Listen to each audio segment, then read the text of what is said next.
Saudi আরব থেকে যারা final exit নিয়ে দেশে যাচ্ছেন, 2025 সালে সৌদি সরকারের বেশ কিছু নিয়ম পরিবর্তনের কারণে এ বিষয়ে বেশ কিছু গুজব ও জটিলতা দেখা দিচ্ছে। কেউ বলছে ফাইনাল এক্সিট নিয়ে দেশে গেলে আজীবন নিষেধাজ্ঞা হতে পারে, কেউ বলছে 2 বা 3 বছর পরে আপনি আবার চাইলেও আসতে পারবেন। আজকের ভিডিওতে আমরা জানবো সৌদি আরবের ফাইনাল এক্সিটে যদি আপনি দেশে যেয়ে থাকেন তাহলে এর পরিণাম কি হতে পারে এবং সবকিছুর সঠিক ব্যাখ্যা, আসল সত্য, সঠিক নিয়ম এবং কিভাবে কোনো সমস্যায় না পড়ে নিরাপদে এক্সিট নেবেন সৌদি আরব থেকে।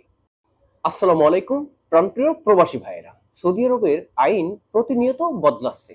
2025 সালে ঠিক তেমনই একটা গুজব কিন্তু সোশ্যাল মিডিয়ায় ছড়িয়ে পড়েছে, সেটা হচ্ছে ফাইনাল এক্সিট যদি আপনি নিয়ে থাকেন সৌদি আরব থেকে তাহলে আপনি সৌদি আরবেই নিষেধাজ্ঞায় পড়ে যাবেন, আর কখনোই সৌদি আরবে আসতে পারবেন না।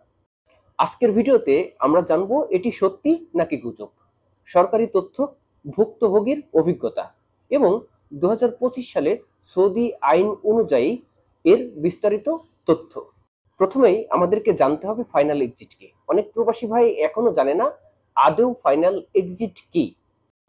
ফাইনাল এক্সিট মানে আপনি কপিল বা কোম্পানির মাধ্যমে স্থায়ীভাবে সৌদি থেকে বের হয়ে যাচ্ছেন, আপনার আকামা বাতিল হয়ে যাবে, এর মাধ্যমে আপনি দেশে ফিরে যাচ্ছেন স্থায়ীভাবে। তাহলে আমরা বুঝলাম ফাইনাল এক্সিট হলো সৌদি আরব ত্যাগ করার একটা ভিসা বা কাগজ।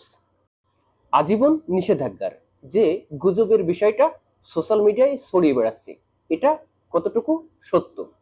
বিভিন্ন মিডিয়া এবং ফেসবুক গ্রুপে ছড়িয়ে পড়েছে ফাইনাল এক্সিট মানেই আজীবন নিষেধাজ্ঞা। কিন্তু কি বলছে সৌদি সরকারের অফিসিয়াল ওয়েবসাইট ও পত্রিকা? সরকারি তথ্য ও বাস্তবতা। সৌদি জাহাজতের অফিসিয়াল বক্তব্য, কোনো ব্যক্তি যদি ফাইনাল এক্সিট নিয়ে সৌদি আরব ত্যাগ করে এবং তার বিরুদ্ধে কোনো মামলা কিংবা অভিযোগ না থাকে তাহলে সে যে কোনো মুহূর্তে অন্য কোনো ভিসায় সৌদি আরবে প্রবেশ করতে পারবে। তবে শর্ত আছে, হুরুফ থাকলে 3 থেকে 5 বছর নিষেধাজ্ঞা, চাকরি ছেড়ে পালালে পুনরায় আসা নিষেধ, আইনি সমস্যা থাকলে স্থায়ী নিষেধাজ্ঞা, অনৈতিক কার্যকলাপে জড়িত থাকলে ব্ল্যাকলিস্ট। সৌদি লেবার রুলস 2025 অনুযায়ী ফাইনাল এক্সিট হলো লিগাল ডিপার্চার। এর মানে আপনি নিজ ইচ্ছায় কিংবা কপিলের সম্মতিতে দেশে গিয়েছেন, আপনি কোনো অভিযুক্ত নয়, সুতরাং আপনি নিষেধাজ্ঞার আওতামুক্ত। এবং অনেকেই যে বিষয়টা প্রশ্ন করে সেটা হচ্ছে ফাইনাল এক্সিট নিয়ে দেশে গেলে কে ফিরে আসতে পারবে। ফাইনাল এক্সিটের পর আপনি চাইলে ভিজিট ভিসায়, হজ অথবা উমরা ভিসায়, নতুন কোম্পানির স্পন্সরশিপে, নতুন প্রফেশন নিয়ে আবার সৌদি আসতে পারবেন। তবে এখানে শর্ত হচ্ছে আপনি পুরাতন কোম্পানি বা কপিলের কাছে আর আসতে পারবেন না।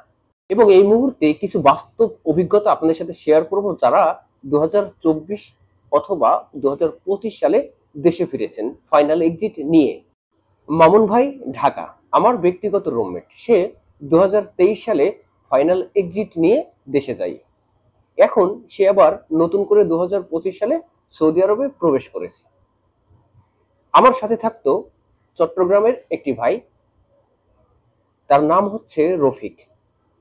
সে হুরুপ থাকা অবস্থায় পুলিশের কাছে ধরা দিয়ে দেশে যায়। সে ইচ্ছা করলেও সাথে সাথে আর ব্যাক করতে পারেনি, কিন্তু 5 বছর পরে সে কিন্তু সৌদি আরবে আবার ব্যাক করেছে। সুতরাং বেশ কিছু প্রবাসী ভাইদের ক্ষেত্রে বেশ কিছু নিয়ম সৌদি আইন অনুযায়ী কিন্তু পড়ে যায়। কিন্তু আপনি যদি এই ভুলগুলো করেন সৌদি আরবে তাহলে 100% নিষিদ্ধ হবেন।